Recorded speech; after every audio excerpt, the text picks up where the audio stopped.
कि लहजे में बदजुबानी, चेहरे पर नकाब लिए फिरते हैं, जिनके खुद के बही खाते बिगड़े हैं वो राहुल का हिसाब लिए फिरते हैं। उस दौर में, जिस दौर में इस भारत को हिंदू राष्ट्र बनाने की कोशिश की जा रही हो, जिस दौर में इस भारत के संविधान को जला करके मनुस्मृति को लागू करने की बात की जा रही हो, जिस दौर में बाबा साहब डॉक्टर अम्बेडकर, फूले, कबीर, नानक, रैदास की प्रतिमाओं को तोड़ दिया जा रहा हो, और जिस दौर में खास समाज को रोड पर ला करके कुचलने की कोशिश की जा रही हो, उस दौर में आपने ये खूबसूरत मंच लगा करके हजारों की संख्या में आप तमाम लोगों ने इकट्ठा होकर के कम से कम उन ताकतों को ये जवाब देने की कोशिश जरूर की है कि जब तक बाबा साहब डॉक्टर अम्बेडकर, फूले, कबीर, नानक, रैदास के बच्चे इस देश के अंदर हैं, तब तक हम आपको ऐसा नहीं करने देंगे। ये मैं आपके साथ आश्वस्त। जैसा कि आज माता सावित्रीबाई फूले का जन्मदिन है, और माता सावित्रीबाई फूले को हम तमाम लोग, चाहे उनके परिवार से हो, चाहे उनके परिवार से ना हो, चाहे उनको मानते हो, चाहे ना मानते हो, इतना तो तय है, इतना तो तमाम लोग जानते हैं कि माता सावित्रीबाई फूले इस देश की प्रथम महिला अध्यापिका थी। इस बात को तमाम लोग जानते हैं और मानते भी हैं। जब बात माता सावित्रीबाई फूले के जन्म दिवस पर हो रही है, और अगर माता सावित्रीबाई फूले के जन्म दिवस पर बात शिक्षा की ना हो, तो मैं समझता हूं बेईमानी है। तमाम वो लोग जो मंच पर आसीन हैं, और मैं समझता हूं इधर से लेकर के उधर तक ज्यादातर लोग मुझसे उम्र में बड़े ही होंगे, एक आध कुछ हम उम्र होंगे, और सामने भी वो जो लोग बैठे हैं जो 50 साल से अधिक हैं, जो 60 साल के हैं, जो रिटायर कर गए हैं, मैं उन्हीं से शुरुआत करता हूं और पूछना चाहता हूं कि जब आप लोग पढ़ते थे तो उस समय की शिक्षा व्यवस्था और आज की शिक्षा व्यवस्था में क्या फर्क है, थोड़ा सा इस पर मंथन कीजिए। जिस समय आप पढ़ते थे उस समय सरकारी स्कूल होते थे, एक सी शिक्षा होती थी, एक सा टेबल होता था बैठने का, एक सी ड्रेस होती थी, एक सा मास्टर होता था पढ़ाने वाला। आपको वजीफा मिलता था, आपको वर्दी मिलती थी, और वजीफा आपको इतना मिलता था कि उससे साल भर की फीस भी चली जाती थी और आपके पैंट शर्ट भी सिल जाते थे। इतना स्कॉलरशिप आपको मिलता था। जब आप 10वीं और 12वीं कर लेते थे तो फिर आपको बुला करके नौकरी भी दी जाती थी। शेड्यूल कास्ट, शेड्यूल ट्राइब का एक स्पेशल जो 22.5% कोटा नौकरियों में था। मुझे मालूम है 89 के आसपास में जब राजीव गांधी जी ने स्पेशल रिक्रूटमेंट ड्राइव चलाया था तो 6.5 लाख नौकरी शेड्यूल कास्ट के लोगों को घर से बुला करके दी गई थी। तमाम लोग यहाँ ऐसे भी साथी बैठे होंगे जिनको ये मालूम होगा कि उनको एक समय पर हाथ में 4-4, 5-5 नौकरियां हुआ करती थी। वो सोचते थे कि ये वाली नौकरी करूं या ये वाली नौकरी करूं। आप लोगों ने वो भी दौर देखा होगा। ऐसा क्या हो गया कि 90 के दशक तक 85, 88, 89 में आपको बुला करके नौकरी दी जा रही थी, आपको शिक्षा दी जा रही थी, आपको वजीफा दिया जा रहा था, आपको विदेश पढ़ने के लिए पैसा मिल रहा था, स्कॉलरशिप, फ्रीशिप, तमाम वो चीजें मिल रही थी जो आपकी जरूरत थी, जो आपको संविधान में बाबा साहब डॉक्टर अम्बेडकर आपका इंतजाम करके गए थे, वो पूर्णतः लागू किया जा रहा था। अब ऐसा क्या हो गया कि आज आपके बच्चे को 6,000 रुपए की फीस देने के बाद में, एमटेक बीटेक करने के बाद में आपका बच्चा 10,000 की नौकरी ढूंढ रहा है। ये चिंता का विषय है। अगर माता सावित्रीबाई फूले, राष्ट्रपिता ज्योतिबा फूले और बाबा साहब डॉक्टर अम्बेडकर को हम एक तराजू में रख करके बात करें, एक पाले में रख करके बात करूं, दूसरे पाले में वर्तमान में समाज को रख करके मैं बात करूं, तो मैं कह सकता हूं कि सन 80 और 90 तक जो मेरे समाज को मिला, जो 2000 तक मिला, 2000 के बाद में वो छिनना शुरू हुआ। 10वीं और 12वीं करने के बाद में जो मेरे समाज को नौकरी मिलती थी, रिटायर होने के बाद पेंशन मिल रही है, आज एमटेक और बीटेक करने के बाद में मेरे समाज के बच्चे 10 और 15 और 20 हजार की नौकरी ढूंढ रहे हैं। पेंशन तो छोड़ दीजिए। आखिरकार अकेले बाबा साहब डॉक्टर अम्बेडकर इतना सब कुछ करके चले गए, इतना करके चले गए। वो शिक्षा, बाबा साहब ने तो कहा है एक भाषण में कि शिक्षा, रोजगार हमारे लिए जीवन और मरण का प्रश्न है। क्या कहा बाबा साहब ने कि शिक्षा और रोजगार हमारे समाज के लिए जीवन और मरण का प्रश्न है, हम इसके साथ समझौता नहीं कर सकते। तो जो सवाल हमारे समाज के लिए बाबा साहब डॉक्टर अम्बेडकर के द्वारा जीवन और मरण का प्रश्न था, वो प्रश्न पीछे कैसे छूट गया? कभी चिंतन, कभी मनन, कभी किसी ने सोचा हम बड़े बड़े सेमिनार कर लें, बाबा साहब की जयंती, बुद्ध की, कबीर की, नानक की, रैदास की, साहू की, तमाम अपने महापुरुषों की जयंतियां मना लें, और जो बेसिक बाबा साहब डॉक्टर अम्बेडकर के जीवन का सिद्धांत था, जो बाबा साहब ने कहा कि शिक्षा, रोजगार हमारे जीवन के, हमारे समाज के लिए जीवन और मरण का प्रश्न है, वो सवाल वर्तमान में ना तो दलित नेताओं के मुद्दे पर है, उनके मैनिफेस्टो में है, ना उनके भाषण में है, और ना हमारे समाज के बुद्धिजीवी लोगों के विचार विमर्श में है वो सवाल। मैंने जैसा कहा कि मुझे चिंता इस बात की नहीं है, मैं तमाम मंचों पर जाता हूं, मुझे 15 साल से अधिक समय मंचों पर कविता सुनाते हुए और भाषण देते हुए हो गए। 8 साल से पत्रकारिता करता हूं। आज तक किसी ऐसी व्यवस्था के लोगों ने मेरे ऊपर कभी टमाटर और कभी क्या नाम है एक पत्थर नहीं मारा जिन लोगों से हमारा टकराव है, आज तक का रिकॉर्ड है। लेकिन पिछले दिनों अपने ही लोगों को समझाने के लिए उत्तर प्रदेश के खीरी लखीमपुर में सुबह को 3 बजे मेरे ही समाज के लोगों ने मुझ पर हमला कर दिया। मेरे ही समाज के लोगों ने मेरे ऊपर जानलेवा हमला कर दिया, बड़ी मुश्किल से जान बची। बाद में पता चला कौन लोग थे कि अपने ही लोग थे, फलां दल के थे। सच लोग नहीं सुनना चाहते। मेरी चिंता ये नहीं है कि कौन एमपी बनेगा, कौन एमएलए बनेगा, कौन इस देश का हुक्मरान बनेगा। और ये जो लोग कह रहे हैं कि हम हुक्मरान बनने के बाद में एक ही दिन में सारा कुछ ठीक कर देंगे, इन लोगों से मेरी आपत्ति है। जब लुट रहा है सब कुछ तब तुम घरों में बैठे हो, जब प्रधानमंत्री बनोगे तभी बचाओगे। शिक्षा महंगी हो गई, रोजगार नहीं है, बच्चे बेरोजगार घूम रहे हैं। मुझे लग रहा है कि दिल्ली जैसे महानगरों में, मुंबई जैसे महानगरों में और इन कस्बों में जहां मैं इन डिस्ट्रिक्ट्स में जहां मैं खड़े होकर के बोल रहा हूं, बिलासपुर में ये जो मकान आपने बना लिए हैं 10-10, 20-20, 50-50 लाख के, 1-1 करोड़ रुपए के जो फ्लैट खरीद लिए हैं, मेरी चिंता इस बात की है कि आने वाली पीढ़ी इन मकानों को बचा पाएंगी या नहीं बचा पाएंगी। आज जो दादाजी को पेंशन मिलती है, पिताजी को जो पेंशन मिलती है, उस पेंशन के पैसों पर जो बेटा और पोता पल रहा है, क्या वो पोता शादी होने के बाद में अपने बच्चों को पाल पाएगा या ये मकान बेच करके उसी गांव में जाएगा जहां से दादाजी आए थे? मेरी चिंता ये है। मैं लच्छेदार भाषण बहुत कम देता हूं, देता ही नहीं हूं, बहुत कम किया। हम आपको हुक्मरान बनाएंगे, मैं आपको एमपी एमएलए बनाऊंगा, हमें देश के शासक बनेंगे, इस प्रकार के फालतू के सपने मैं लोगों को नहीं दिखाता, क्योंकि मुझे बताए होगा नहीं। मेरे समाज के लोगों को जब कोई गांव का प्रधान आसानी से नहीं बनाता तो देश का प्रधानमंत्री बना देगा? नहीं ना। और बाबा साहब डॉक्टर अम्बेडकर को जब मैं पढ़ता हूं तो एक चीज तो मुझे कम से कम उनके पूरे जीवन में, आप तमाम लोगों को भी पता होगी और मुझे भी पता चलती है कि बाबा साहब डॉक्टर अम्बेडकर का पूरा जीवन इस बात को मनवाने के लिए निकल गया कि हम अल्पसंख्यक हैं, हम अल्पसंख्यक हैं। जब 1930 के आसपास इस देश में सिखों को, बौद्धों को, जैनों को, मुस्लिमों को अल्पसंख्यक का दर्जा मिल गया तो बाबा साहब ने कहा हम भी अल्पसंख्यक हैं, हमारी रक्षा सुरक्षा की भी गारंटी सरकार की है। तो बाबा साहब डॉक्टर अम्बेडकर पूरी जिंदगी लगे रहे इस काम में कि हम अल्पसंख्यक हैं और अल्पसंख्यक के आधार पर हमको आरक्षण मिला संविधान में। तो फिर ये कौन लोग हैं जो कह रहे हैं कि हम बहुसंख्यक हैं? ये कौन लोग हैं जो आपके घरों में आकर के कहते हैं कि आप बहुजन समाज हो? बाबा साहब से ज्यादा बुद्धिमान हो गए हो। बाबा साहब का पूरा जीवन निकल गया ये बात स्थापित करने में और बताने में कि हम अल्पसंख्यक हैं, हम माइनॉरिटी हैं, और हमारे नेता हमसे कह रहे हैं कि हम बहुजन समाज बनाएंगे। तो बना लो बहुजन समाज। बहुजन समाज बनाने के चक्कर में जो तुम्हें मिल रहा था वो भी चला गया तुम्हारा, अछूतों का। आरक्षण तुम्हारा गया, नौकरी तुम्हारी गई, ठेकेदारी तुम्हारी गई, पेट्रोल पंप की एसएसएनसी जो कोटा था उसमें वो तुम्हारा चला गया, सब कुछ तुम्हारा गया। और जिनको तुम बहुजन से बनाने के लिए चक्कर में अपने यहाँ शामिल कर रहे थे ना, वही तुम्हारा शोषण अत्याचार कर रहे हैं 80% तुम्हारे ऊपर। तो सबसे पहले अपने दिमाग के अंदर से बात निकाल दीजिए कि कोई बहुजन समाज नाम की कोई ताकत कभी यहाँ बनेगी। और बहुजन समाज का मतलब क्या है? बहुजन समाज का मतलब है जिधर ज्यादा हो, बहुजन हो, यही तो ना संख्या बल के आधार पर। और आज अगर मोदी जी के साथ ज्यादा है तो बहुजन समाज तो वहां है, यहाँ तो अल्प समाज है।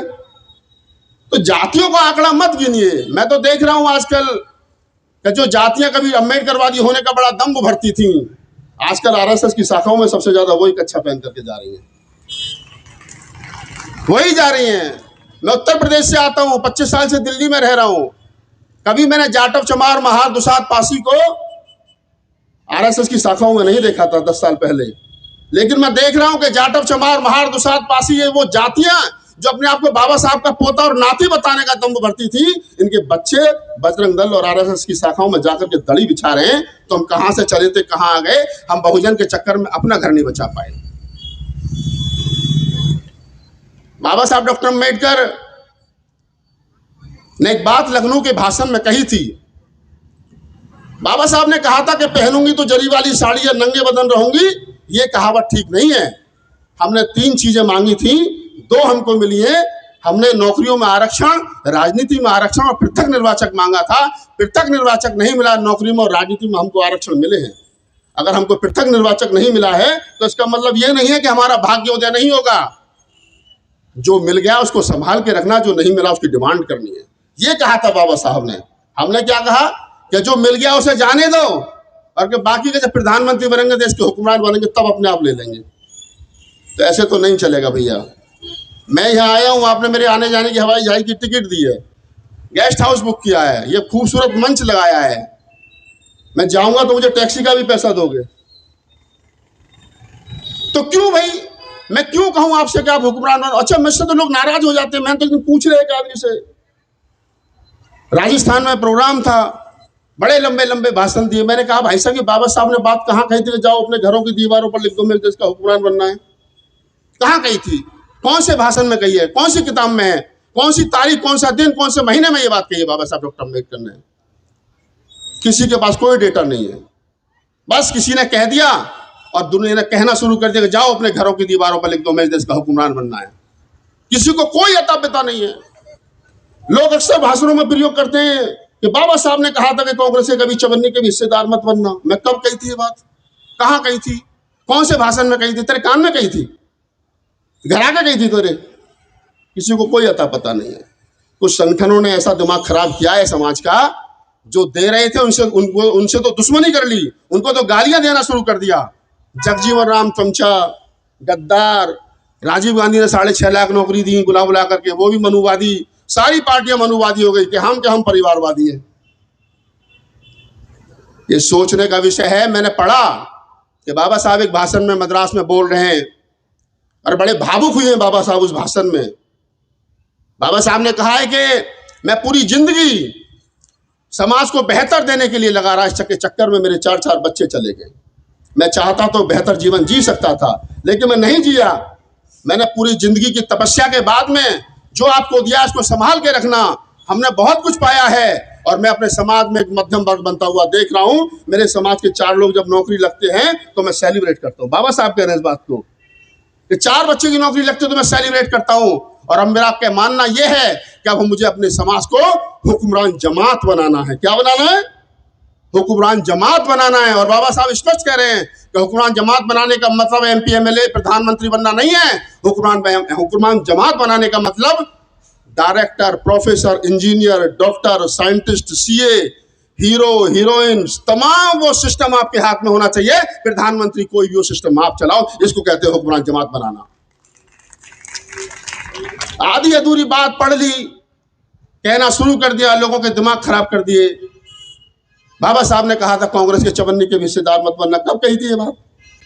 1944 के आसपास बाबा साहब कह रहे हैं, जब बिल्कुल प्रतिद्वंदी थे दोनों, नेहरू के और गांधी के, बाबा साहब डॉक्टर अम्बेडकर। तब 25 पैसे की हिस्सेदारी मेंबरशिप हुआ करती थी कांग्रेस की। तब बाबा साहब ने कहा कि कांग्रेस के कभी चवन्नी के हिस्सेदार मत बनना। लेकिन ये लोग ये बात नहीं बताते हैं कि बाबा साहब की जब डेथ हुई थी तो बाबा साहब राज्यसभा सांसद थे और वो कांग्रेस के कोटे से ही थे। ये बात भी बतानी चाहिए। राजनीति में प्रतिद्वंदी होते हैं। मैं ये नहीं कहता कि गांधी, नेहरू, पटेल और अम्बेडकर के संबंध बहुत अच्छे थे, लेकिन मैं ये जरूर कहता हूं कि गांधी, नेहरू, पटेल और अम्बेडकर के एक विचार पर चारों लोग सहमत थे कि भारत मॉडर्न इंडिया बने। इस बात पर सहमत थे। इस बात पर सहमत थे डॉक्टर अम्बेडकर और नेहरू। लाख बुराइयां थी दोनों के अंदर। कांग्रेस ने बाबा साहब को चुनाव हरवाया, ये लोग रूमर फैलाते हैं। बाबा साहब का खुद का लिखा हुआ लेटर है, जो बाबा साहब ने अपने एक मित्र को लिखा था कि सावरकर एंड टीम मुझे चुनाव हरवाना चाहती है 1951 और 52 का। लेटर चाहिए तो मैं दे दूंगा, मेरे पास है वो पत्र। उसके बाद बाबा साहब चुनाव हारे और बाबा साहब जिस सीट से चुनाव लड़े थे, बाबा साहब, कांग्रेस ने अंतिम समय तक प्रयास किया कि बाबा साहब कांग्रेस के सिंबल पर चुनाव लड़े। अंततः वो सीट पर बाबा साहब के सामने प्रत्याशी उतारना पड़ा। मैं किसी पार्टी का प्रवक्ता नहीं हूं, लेकिन मैं उन विचारों का विरोधी हूं जो समाज जिन विचारों के चलते गलत बात जो है आगे डिलीवर कर रहा है। आज एक बात हम यहां पर और बात कर लेते हैं कि बाबा साहब डॉक्टर अम्बेडकर ने जितना हमको दिया, अब एक बात सोचने वाली है कि जब 1980 और 90 तक तुमको सब मिल रहा था, अच्छे तरीके से मिल रहा था, कोई डिमांड भी नहीं थी, और जिन ताकतों को हम लोग आज के समय पर गालियां दे रहे हैं, ये तो सबको स्पष्ट पता है ना अम्बेडकरवाद की लड़ाई किससे है। अम्बेडकरवाद की लड़ाई, संविधानवादियों की लड़ाई, फूले कबीर रैदास नानक के मानने वालों की लड़ाई, बिरसा मुंडा को मानने वालों की लड़ाई किन ताकतों से लड़ाई है ये मुझे कहने की जरूरत नहीं है बिलासपुर में। ये तमाम लोग जानते हैं कि उन ताकतों की लड़ाई अगर किससे है तो इस देश के अंदर मनुवादी सिस्टम, मनुस्मृति के मानने वालों से, उन लोगों से सीधी सीधी लड़ाई है। फिर ये कौन लोग हैं जो इन ताकतों को मजबूत कर रहे हैं और कह रहे हैं कि हम अम्बेडकरवादी हैं। मेरा झगड़ा आजकल उनसे है ही नहीं, मेरा झगड़ा अपने वालों से है, क्योंकि इनकी वजह से वो ताकतें मजबूत हुई हैं। देश को हिंदू राष्ट्र बनाया जाए। बाबा साहब डॉक्टर अम्बेडकर 1952 के घोषणा पत्र में लिख रहे हैं, पॉइंट नंबर 44, 45, 46 पढ़ो जाकर के। बाबा साहब कह रहे हैं कि हम मर जाएंगे लेकिन कभी भी आरएसएस और हिंदू महासभा जैसी प्रतिक्रियावादी ताकतों के साथ समझौता नहीं करेंगे। एक लाइन में बाबा साहब डॉक्टर अम्बेडकर ने कह दिया। फिर ये कौन से लोग थे जिन्होंने 3-3 बार मिलकर के सरकार बनाई और उनकी भी सरकार चलवाई, और आज जब हिंदू राष्ट्र बनाने की बात हो रही है, तो सबके सब दलित नेता खामोश हैं। बाबा साहब ने तो कहा है कि हिंदू राष्ट्र इस देश के लिए अभिशाप होगा, कहा है ना बाबा साहब ने, और आज चीख करके कहा जा रहा है कि भारत को हिंदू राष्ट्र बनाएंगे। अब तो सनातनी राष्ट्र कहने लगे हैं, वो भारत हिंदू राष्ट्र भी नहीं कह रहे हैं, और एक कदम आगे चले गए। और कोई दलित नेता बोलने को तैयार नहीं है, ट्वीट करने को तैयार नहीं है। एक वो बिहार का चिराग पासवान तो यहां तक के धागे बांध करके कहता कि मैं तो हनुमान हूं, ये तुम्हारी लड़ाई लड़ेंगे। एक जतिन राम मांझी साहब है, बिहार में ही है, वो भी पालकी ढो रहे हैं हिंदू धर्म की। बाबा साहब के पुत्र है प्रकाश राव अम्बेडकर, मुंबई में, वो भी पालकी ढो रहे हैं। रामदास अठावले पालकी ढो रहे हैं। उत्तर प्रदेश का तो हाल आपको पता ही है, जिनकी वजह से सत्ता में है मोदी जी।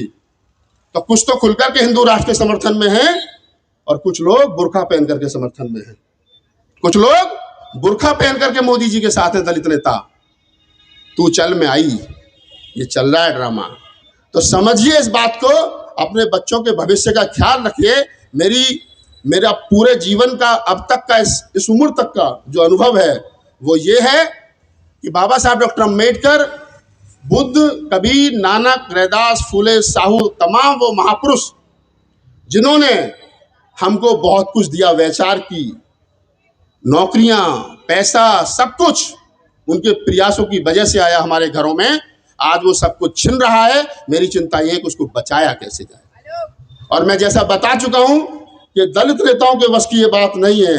उनके घरों में रखी गड्डियां और मोदी जी की ईडी और सीबीआई उनको डरा रही है, तो आप उनसे उम्मीद मत करना कि वो आपके बच्चों के भविष्य की लड़ाई लड़ेंगे। ओबीसी के नेताओं के बस की नहीं है। ओबीसी की तो सरकार ही चल रही है।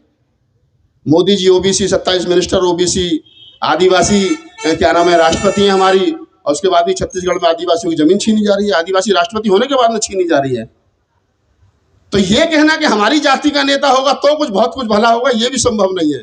हमारे विचार का नेता होगा, संविधान को मानने वाला नेता होगा, तो हमारा कुछ संभव होगा। बाबा साहब डॉक्टर अम्बेडकर पर एक छोटी सी कहानी आपको सुना देता हूँ, क्योंकि कहानियों से बात थोड़ी सी आसानी से समझ में आ जाती है। बाबा साहब डॉक्टर अम्बेडकर दिल्ली में रहते थे। ये कहानी काल्पनिक है, सिर्फ समझाने की, सच मत मान लेना, कहानी है। बाबा साहब दिल्ली में रहते थे, तो कुछ आपके और मेरे जैसे ज्यादा बुद्धिजीवी लोग बाबा साहब के पास पहुंच गए। उन्होंने बाबा साहब से कहा कि बाबा साहब डॉक्टर अम्बेडकर, पानी नहीं आ रहा है, पानी की बड़ी समस्या है। तो बाबा साहब ने कहा, अरे तुम तो यमुना के किनारे रहते हो, 2-2 फुट गड्ढा खोदोगे तो पानी निकल आएगा, जाओ 2-2 फुट गड्ढा खोद लो, पानी निकल आएगा। लोगों ने 2-2 फुट खोदा, 3-3 फुट खोदा, 4-4 फुट खोदा, पानी नहीं निकला। झिल्लाते हुए फिर बाबा साहब के पास में आए कि डॉक्टर अम्बेडकर आप तो झूठ भी बोलते हो, आपने कहा था 2-2 फुट गड्ढा खोद लेना, उन्होंने 4-4 फुट गड्ढा खोद लिया, पानी नहीं निकला। बाबा साहब गए तो सबने अपने अपने घरों में 2-2 फुट 4-4 फुट गड्ढा खोद रखा था।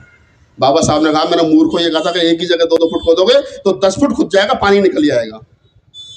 तो ये जो हर आदमी ने अपने घर में 2-2 फुट गड्ढा खोद रखा ना, इसको बंद करो, सारी ताकत एक ही जगह लगाओ, और वो ताकत ऐसी लगाओ कि कोई भी प्रधानमंत्री हो, कोई भी मुख्यमंत्री हो, वो इस देश के दलितों की बात सुने, इस देश के अम्बेडकरवादियों की बात सुने।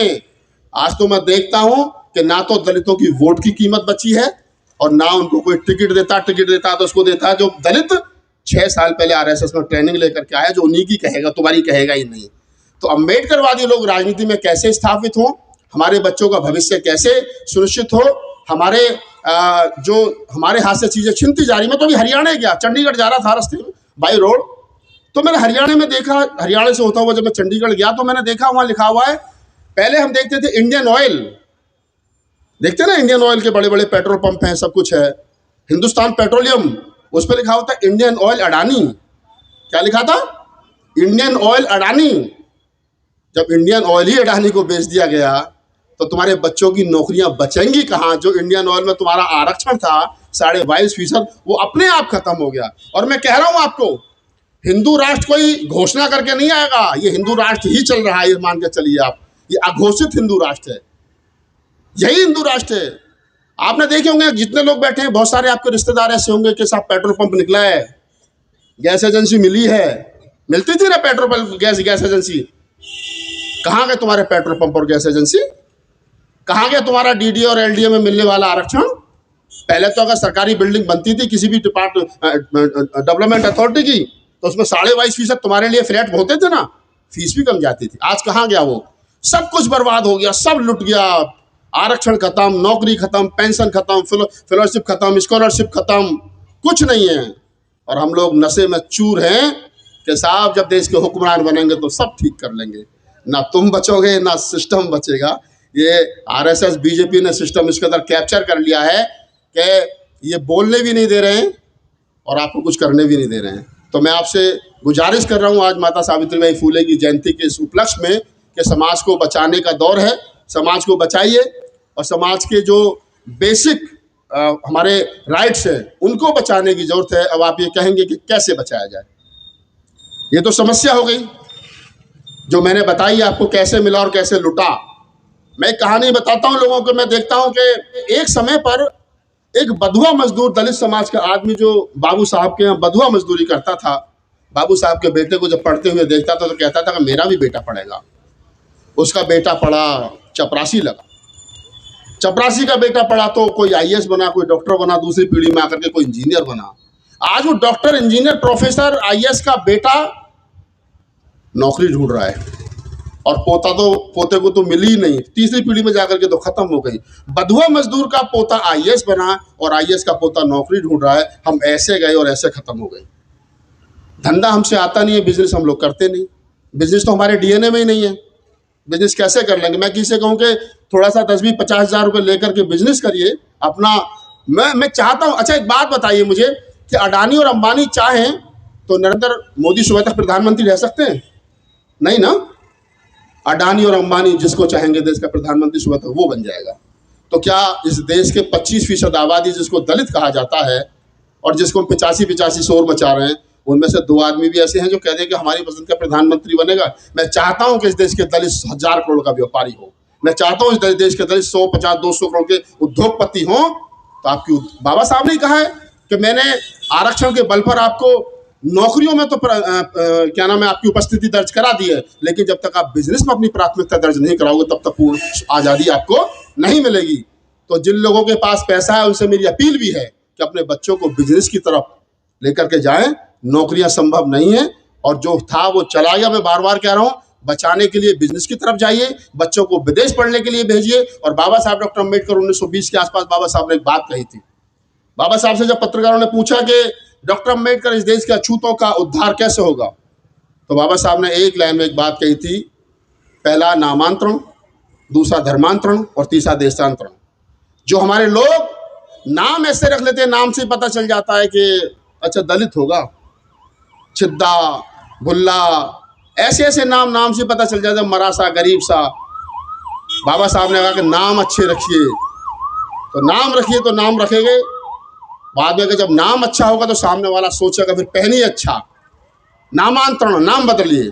धर्मांतरण, जिस धर्म में आपको इज्जत और मान सम्मान नहीं मिलता वो धर्म छोड़ दीजिए। और फिर ज़्यादा पैसा आ जाए, जब देश में भी इज्जत ना तो देशांतरण कीजिए, देश छोड़ दीजिए, विदेश में बस जाइए। तो बच्चों को बाबा साहब को पढ़ाना शुरू कीजिए। और मैं अंत में एक बात कहकर के अपनी बात खत्म करूँगा कि जब सब कुछ हमारे हाथ से लुट गया हो, हम राजनीतिक रूप से पिछड़ गए हों, धार्मिक रूप से पिछड़ रहे हों, आर्थिक रूप से पिछड़ रहे हों, सामाजिक रूप से पिछड़ गए हों, तो ऐसे में हमें चाहिए कि हम लौट करके फिर बाबा साहब डॉक्टर अम्बेडकर के पास जाएं और बाबा साहब को पढ़ें। समस्या का समाधान वहीं से मिलेगा जहां से समस्या खत्म हुई थी। और ये जो समस्या नेताओं ने तैयार की है, इन नेताओं से डरने की जरूरत नहीं है। मैं तो नहीं डरता भाई, मुकदमे होते हैं मेरे ऊपर, कोई दिक्कत नहीं है। जानलेवा हमला हुआ, कोई दिक्कत नहीं है, वो भी अपने ही थे जिन्होंने हमला किया। मैं एक बात कहता हूं कि अपने परिवारों को बचाने में लगे, अपनी प्रॉपर्टी को बचाने में लगे हैं। आप नेताओं के ऊपर दबाव बनाइए, जब जब नेता आपके द्वारे वोट मांगने आए उससे कहिए कि मेरी नौकरी का क्या हुआ, मेरे रोजगार का क्या हुआ, मेरी स्कॉलरशिप का क्या हुआ, मेरी फ्री शिप का क्या हुआ, मेरे वजीफे का क्या हुआ, मेरे जो पेट्रोल पंप और गैस एजेंसियों में मुझे आरक्षण मिल रहा था उसका क्या हुआ, मेरा सब कुछ लूट रहा है, तो मैं वोट तुझे दूं तो फिर किस बात पर दूं। उस नेता पर दबाव बनाइए और अपनी सामाजिक शक्ति को मजबूत करिए। घर के बराबर में पांडे जी, दुबे जी, त्रिवेदी, त्रिपाठी जी रहते हैं तो दुश्मनी मत कीजिए, दोस्ती का व्यवहार रखिए। सारे लोग उधर भी खराब नहीं और सारे लोग इधर भी अच्छे नहीं है, ये भी ध्यान रखना। सारे लोग उधर भी खराब नहीं है और सारे लोग इधर भी अच्छे नहीं है। मैंने उधर भी बहुत बड़े बड़े अच्छे लोग देखे हैं और इधर भी बड़े बड़े खराब लोग देखे हैं। तो हमारा जो सिद्धांत है बाबा साहब डॉक्टर अम्बेडकर का, मैं तो पढ़ रहा था बाबा साहब डॉक्टर अम्बेडकर का अभी पीछे एक संस्मरण के, बाबा साहब डॉक्टर अम्बेडकर ने जब मिलन कॉलेज बनाने के लिए चंदा इकट्ठा किया तो 1,11,000 के आसपास कुछ पैसा इकट्ठा हुआ था। तो बाबा साहब ने कहा था कि अछूतों के इतिहास में पहली बार इतना पैसा इकट्ठा हुआ है, और उसमें से 70,000 रुपये उनके सवर्ण दोस्तों ने दिए थे। ये पता नहीं होगा लोगों को, 70,000 रुपये उनके अपर कास्ट के दोस्तों ने दिए थे। और 14 अक्टूबर 1956 को जब बाबा साहब डॉक्टर अम्बेडकर ने बौद्ध धर्म की दीक्षा ली थी नागपुर में, उस दीक्षा समारोह में 1,000 से अधिक ब्राह्मण भी थे। ये भी लोगों को पता नहीं होगा। तो हमको गाली नहीं देनी चाहिए। ये जो लोग आरएसएस और बीजेपी वाले कहते हैं कि हम मुसलमानों को पाकिस्तान भेज देंगे, कहते हैं ना, हमारे वाले कहते हैं कि हम ब्राह्मणों को विदेश भेज देंगे। ये दोनों एक ही है, एक ही पेट पे, एक ही पिच पर बैटिंग कर रहे हैं। उनको भी पता है कि ये मुसलमान पाकिस्तान नहीं जाएंगे और हमारे वालों को पता है कि ब्राह्मण विदेश नहीं जाएंगे, लेकिन गुदगुदी वाला भाषण देना अच्छा लगता है। पंडित जी विदेश चले जाएंगे तो पंडित जी की कोठी मेरी हो जाएगी, पंडित जी का बंगला मेरा हो जाएगा। खान साहब पाकिस्तान चले जाएंगे तो उनकी कोठी मेरी हो जाएगी, इनका बंगला मेरा हो जाएगा। कोई कहीं नहीं जाएगा, सब यहीं रहेंगे। हमको जरूरत है कि प्यार मोहब्बत से सब रहें। आप अपने धर्म की इज्जत कीजिए, मैं अपने धर्म की इज्जत करूं। आप मेरा सम्मान करिए, मैं आपका सम्मान करूं। यही मेरा संविधान कहता है। जब देश का बंटवारा हुआ, पाकिस्तान और भारत अलग अलग हुआ और बांग्लादेश तो बाद में बना, पूर्वी पाकिस्तान हुआ, तो 10 लाख से ज़्यादा लोग उस बंटवारे में मारे गए, कत्लेआम में। तो गांधी जी ने उस समय एक नारा दिया था कि हम पहले भारतीय हैं और बाद में हिंदू और मुसलमान हैं। बाबा साहब ने उनसे आगे बढ़ते हुए एक बात कही थी कि हम पहले भी भारतीय हैं और अंत में भी भारतीय हैं, हम अपने घर में हिंदू और मुसलमान हैं। तो हमें इस बात को भी बताना है कि हमारा धर्म, हमारा मजहब, हमारा पंथ हमारा है और वो हमारे घर में है। देश हम सबका है और देश में संविधान सर्वोपरि है। हम संविधान के साथ में लोगों खुद भी चलें और लोगों को चलने के लिए मजबूर करें। और ये जो लोग कुछ उछल कूद कर रहे हैं आजकल, क्योंकि सरकार इनके मन की चल रही है, इनसे ज़्यादा डरने और घबराने की ज़रूरत नहीं है। मैं तो खास तौर से दलित समाज से कहता हूँ, मैं बहुजन के चक्कर में नहीं पड़ता। मैं दलित समाज से कहता हूँ कि आप सिर्फ इतना कर लो कि अपने वाले नेताओं को ठोक पीट करके सीधा कर लो। उनके वाले तो अपने आप सुधर जाएंगे। उनकी ताकत नहीं कि तुम्हारा शोषण कर लें। अगर तुम्हारा शोषण हो रहा है तो तुम्हारे नेताओं की खामोशी की वजह से हो रहा है, तुम्हारे नेताओं की चुप्पी की वजह से हो रहा है, और तुम्हारे नेता चुप और खामोश क्यों, ये मैंने बता दिया। खैर, ये तो बात हो गई कि कैसे बचाना है। तो मैंने बताया आपको कि बाबा साहब डॉक्टर अम्बेडकर के रास्ते पर चल करके ही बचाया जा सकता है। राहुल नागपाल का अपना कोई विचार नहीं है, इस मंच का कोई विचार नहीं है। अपने बच्चों से कहिए कि वो बाबा साहब को, फूले को, कबीर को, नानक को, रैदास को, साहू को पढ़ें और फिर समझें कि ये कारवा पूरा बना कैसे था। और जब ये कारवा उनकी समझ में आ जाएगा तो मैं निसंकोच रूप से कह सकता हूँ कि फिर ये बच भी जाएगा, नहीं तब तक ये बचने वाला नहीं है। अंत में एक बात कहूँगा कि राजनीति सत्ता, लोग कहते हैं कि पॉलिटिकल इज मास्टर की, राजनीतिक चाबी, ताले की चाबी जो वो सारी समस्याओं का समाधान है। मेरा ऐसा मानना नहीं है। मेरा अपना ऐसा मानना है कि राजनीति उन चीज़ों को बेहतर तरीके से लागू करवा सकती है, लेकिन राजनीति को उन चीज़ों को मजबूर करने के लिए कि आपको ये करना है, ताकतों को, सरकारों को मजबूर करने के लिए आप कम से कम इतनी ताकत, सामाजिक शक्ति इतनी जरूर बनाइए जिससे कि वो ताकतें, वो सरकार, वो एमपी, वो मुख्यमंत्री को, प्रधानमंत्री आपकी ताकत को मान सके। हमने देखा है पिछले दिनों में, मैं खास तौर से पूरे मुल्क भर में जाता हूँ, देश में जाता हूँ, तो मैं देखता हूँ कि हमारी सामाजिक शक्ति कम हुई है। राजनीतिक शक्ति को मजबूत करने के चक्कर में जो हमारी सामाजिक शक्ति थी वो नहीं है। हमारे यहाँ शिक्षा और रोजगार के लिए कोई आंदोलन नहीं हो रहा है, जबकि शिक्षा और रोजगार के लिए आंदोलन होना चाहिए था। हमने कोई प्रधानमंत्री का घेराव नहीं किया, किसी मुख्यमंत्री का घेराव नहीं किया, हमने किसी एमपी एमएलए का घेराव नहीं किया। तो मैं वही कहूँगा कि अपनी मांगों को लेकर के मांग पत्र बनाइए। मैं तो चाहता हूँ कि मंच पर जितने महनीय लोग बैठे हैं एक मांग पत्र बनाएं और जाकर के हमारे समाज के अम्बेडकरवादियों का, फूले कबीरवादियों का एक डेलीगेशन जो है वो जाकर के प्रधानमंत्री से समय मांगे कि हमें अपने समाज की समस्याओं पर से बात करनी है और हमें समय चाहिए। प्रधानमंत्री के साथ फोटो खिंचवाएं, कहें कि मेरे समाज की ये समस्या है, इन पर कब काम होगा आप बताएं। प्रधानमंत्री समय क्यों नहीं देंगे? वो मेरी तो प्रधानमंत्री है, देश के प्रधानमंत्री है। वो बेशक ये हो सकता है कि पीले कपड़े पहन करके राम मंदिर में बेहतर तरीके से लौट जाएं और बोध गया ना जाते हो, ये बात अलग है, लेकिन प्रधानमंत्री वो मेरे भी है, ये भी मुझे पता होना चाहिए। और फूले साहब का एक कोटेशन मुझे याद आ रही है। माता सावित्रीबाई फूले से जब पूछा गया, माता सावित्रीबाई फूले ने जब लड़कियों को पढ़ाना शुरू किया तो लड़कियों से सवर्ण समाज के लोग कहते थे कि अरे तुमको पता है पढ़ने के बाद में तुम नरक में जाओगे। तो माता सावित्रीबाई फूले ने एक बड़ी अच्छी बात कही थी। माता सावित्रीबाई फूले ने कहा कि जो तुमसे ये कहते हैं ना कि पढ़ने के बाद में नरक में जाओगे, उनसे कहना कि माता सावित्रीबाई फूले हवाई जहाज में ऊपर तक सब देख लिया है, ऊपर कोई नरक सुरग नहीं है, जो भी नरक सुरग है वो यही है, लिहाजा तुम पढ़ाई करो। तो ये नरक और सुरग का जो भयम और डर है ये भी दिमाग से निकाल दीजिए। और अभी मुझसे कहा गया कि मैंने अभी भी भीमा कोरेगांव के बारे में कोई बात जो है वो नहीं की है।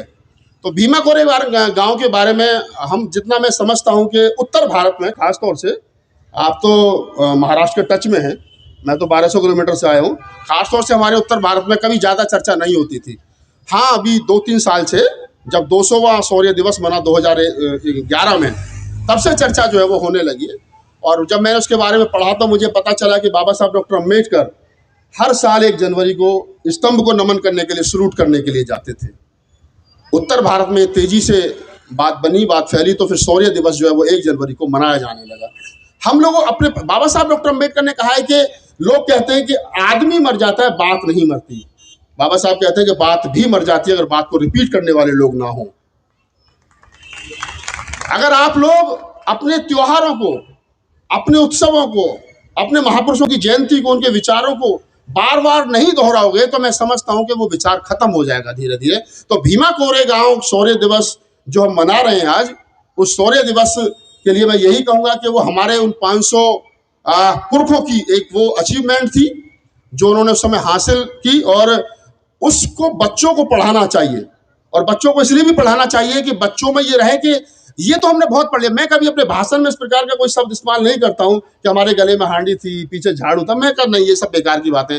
भारत का कोई छोटा मोटा एक हिस्सा रहा होगा जहां इतनी ताकतें रही होंगी, और वहां पर रहा होगा कभी उत्तर भारत में, या कभी ये पूरे भारत की कहानी नहीं है।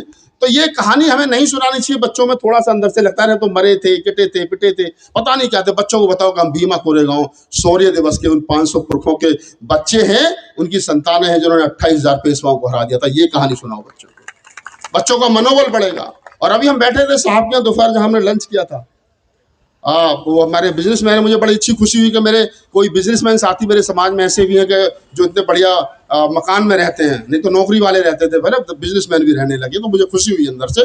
तो मैं वहाँ पर एक बात कही तो मैं आप लोगों के साथ भी साझा कर लेता हूँ।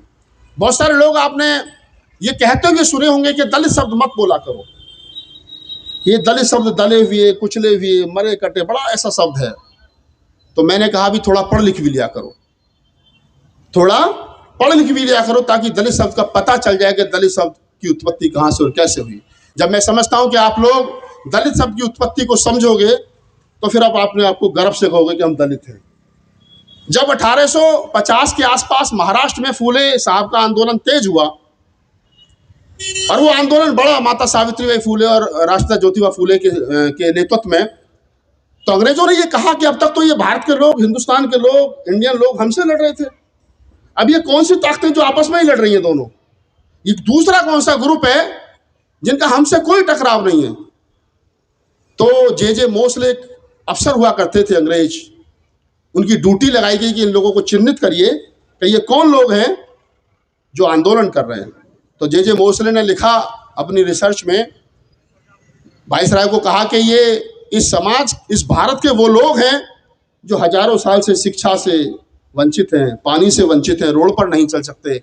ये इस देश के अछूत लोग हैं जो इस देश के अपर कास्ट के लोगों से अपने हक हकूक के लिए लड़ रहे हैं। ये इनके आपस का झगड़ा है, इन अछूतों को हमसे कोई आज़ादी का आंदोलन से लेना देना नहीं है। तो वायसराय ने कहा कि यार बड़े कमाल की बात है कि ये आपस में लड़ रहे हैं, हमें पता नहीं है। तो जे मोसले से को कहा गया कि इनको क्या नाम दोगे आप? तो जे मोसले ने पहली बार इंग्लिश में लिखा द लिट। क्या? The lit. लिट माने उजाला, जलना। यानी जो लोग अंधेरे से उजाले की तरफ जा रहे थे अपने हक हकूक की, अपने आंदोलन को लेकर के, उनको अंग्रेजों ने द लिट कहा। और 1958 और 60 के आसपास पहली बार मराठा डिक्शनरी में दलित शब्द शामिल हुआ। और 1965 में फूले साहब ने कहा कि हम शूद्र नहीं, हम दलित हैं। और दलित वो लोग जो अपने हक हकूक की लड़ाई लड़ रहे थे। और 1901 और 2 में ये शब्द फिर हिंदी डिक्शनरी में आया। तो गर्व से कहिए हम दलित हैं, हम वो नहीं हैं जो लोग हमें शूद्र और अछूत कहते हैं। तो बच्चों को पढ़ाइए लिखाइए। और अंत में मैं यही कहूँगा कि लगभग सारी बात हो ही चुकी है, ज़्यादा बातों को रिपीट करने का कोई फ़ायदा है नहीं।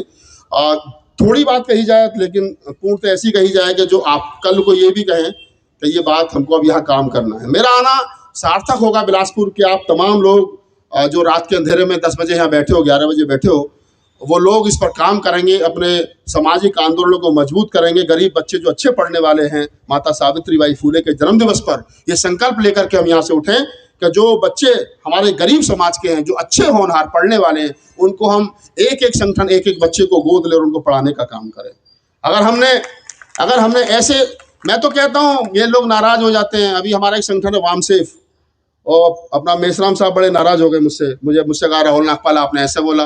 तो मैं कहा 45 साल हो गए बने हुए आपको, 45 साल के बाद हिसाब तो लिया जाएगा ना। बताइए मुझे कौन सी उपलब्धि है, कितने बच्चे विदेश पढ़ने के लिए भेजे हैं, कितने इंटर कॉलेज बनाए हैं, कितने प्राइमरी स्कूल चला रहे हो, कितने डिग्री कॉलेज बना रहे हो? क्या है 45 साल में सिर्फ ब्राह्मणों को विदेश भेजने के अलावा? कुछ नहीं है। बाबा साहब डॉक्टर अम्बेडकर उस जमाने में कहते थे, बाबा साहब ने कहा ना कि शिक्षा वो शेरनी का दूध है जो पिएगा वो दहाड़ेगा। तो कौन सी शिक्षा? अंग्रेजी शिक्षा।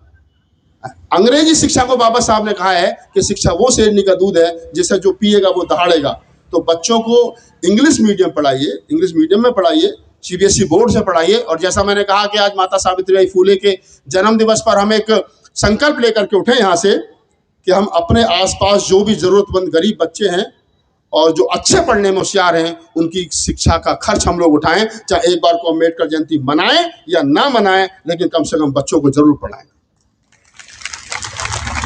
बाबा साहब ने कहा है कि अगर मैं तो इन लोगों से लड़ पाया तो इसलिए लड़ पाया क्योंकि मैं इनसे बेहतर अंग्रेजी बोलता था, मैं इन लोगों से बेहतर अंग्रेजी बोलता था, मैं इनसे बेहतर पढ़ा लिखा था। और बाबा साहब ने नहीं कहा कि मैं क्या 500 ग्रेजुएट से कि जितना नहीं हूँ। तो वायसराय ने तो कहा था कि हाँ हम मानते हैं डॉक्टर अम्बेडकर 500 ग्रेजुएट के जितने हैं। तो आप समझिए इस चीज़ को कि शिक्षा का महत्व क्या है। शिक्षा आदमी को बेहतर बनाती है। और सावित्रीबाई फूले जी की जयंती पर के अवसर पर यह बात इसलिए महनीय हो जाती है कि माता सावित्रीबाई फूले और राष्ट्रपिता ज्योतिबा फूले से लेकर के बाबा साहब डॉक्टर अम्बेडकर तक और हमारे तमाम महापुरुषों का जो संघर्ष है, वो शिक्षा उनका मूल मंत्र है, शिक्षा उनके पूरे आंदोलन का मध्य है। और इसलिए शिक्षा हमारे भी आंदोलन का मध्य होना चाहिए। बाबा साहब डॉक्टर अम्बेडकर ने जैसा कहा कि शिक्षा और रोजगार हमारे जीवन और मरण का प्रश्न है, हम इसके साथ समझौता नहीं कर सकते। एक तो इस बात को गांठ बांध लीजिए कि शिक्षा और रोजगार हमारे जीवन मरण का प्रश्न है। कुछ लोगों ने कहा था कि हम देने वाला समाज बनाएंगे जब हम हुक्मरान बन जाएंगे। मैं आपसे कह के जा रहा हूं कि हम अपने बच्चों को बिजनेसमैन बनाएंगे और अपने बिजनेसमैन बच्चे से 100 200 लोगों को देने वाला समाज बनाएंगे, नौकरी देने वाला समाज बनाएंगे। हमें ये संकल्प लेकर यहाँ से जाना है। हमें ये संकल्प यहाँ से लेकर के जाना है कि हम अपने बच्चों को, जो बाबा साहब डॉक्टर अम्बेडकर ने कहा है 1952-51 के चुनाव में कि हम मर जाएंगे लेकिन हिंदू महासभा और आरएसएस जैसे प्रतिक्रियावादी संगठनों के साथ कभी समझौता नहीं करेंगे। इस बात को अपने बच्चों को बताएंगे ताकि वो भूले से भी आरएसएस का कच्छा पहन करके आरएसएस की शाखा में न चले जाएं और वो नेता बनने के बाद ही कभी उधर ना जाएं। ये 2-3 बेसिक चीज है, बेसिक बातें हैं बाबा साहब डॉक्टर अम्बेडकर फूले कबीर के आंदोलन की। तो इन बातों को आप बिल्कुल मैं समझता हूँ कि रखिए और बच्चों को समझाइए, बच्चों को पढ़ाइए। उन ताकतों से बच्चों को, उस षड्यंत्रों से बच्चों को, अंधविश्वास से बच्चों को, खासतौर से महिलाओं को बचा करके रखिए। ये तो महिला बड़ी जागरूक है, बड़ा अच्छा इन्होंने नाटक भी किया और मुझे बहुत अच्छा लगा। मैं महाराष्ट्र की तरफ जब आता हूँ तो महिलाएं मुझे ज़्यादा जागरूक दिखाई देती है उत्तर भारत के अकॉर्डिंग, और यहाँ महिलाएं सुनने के लिए भी आती हैं। हमारे यहाँ नहीं, हमारे यहाँ पुरुष प्रधानता ज़्यादा है। वहाँ पापा आते हैं, ताऊ चाचा आते हैं, बाकी ताई चाची नहीं आती, वो घर में रहती हैं। आप बड़े अच्छे लोग हैं और मैं पहली बार आए हूँ और तमाम जो महनीय लोग मंच पर बैठे और सामने बैठे सोफों पर और कुर्सियों पर और इधर जो खड़े होकर के लोग सुन रहे हैं, आप बहुत काबिल लोग हैं, अच्छे लोग हैं निसंदेह, क्योंकि बाबा साहब डॉक्टर अम्बेडकर, फूले कबीर, नानक, रैदास की वैचारिकी को बचाए रखने के लिए आज के दौर में आप लोग प्रयासरत हैं और प्रयास कर रहे हैं। इसके लिए शुभकामनाएं, साधुवाद। मैं अंत में यही बात कहूँगा कि जो बात मैंने बताई कि आप अपने बच्चों को बिजनेस की तरफ मोड़िए, और जो नेता आपके घर आए उससे कहिए कि मेरी शिक्षा, रोजगार और महंगी होती हुई शिक्षा का क्या हुआ। तब इस बाबा साहब डॉक्टर अम्बेडकर का मूवमेंट हम लोग बचा पाएंगे। नेताओं के भरोसे मूवमेंट बचने वाला नहीं है। आपने मुझे बुलाया, बहुत बहुत आभार, धन्यवाद। जय भीम।